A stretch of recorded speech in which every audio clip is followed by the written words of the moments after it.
É uma coisa do Abel que eu acho que, cara, o Abel teve duas coisas que fizeram ele chegar onde ele chegou. Primeiro foi conseguir ganhar aquele jogo do Santos na final da Libertadores de 2020, né? Sim. Que eu acho que se ele não ganha aquele jogo, tipo, Tem um jogo antes pra mim. o efeito borboleta poderia ter sido completamente diferente.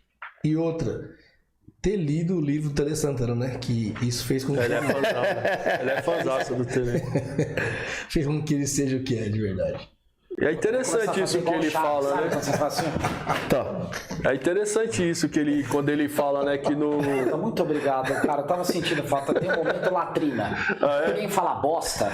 Vai fazer. Faz o momento latrina. Como você fala bobagem?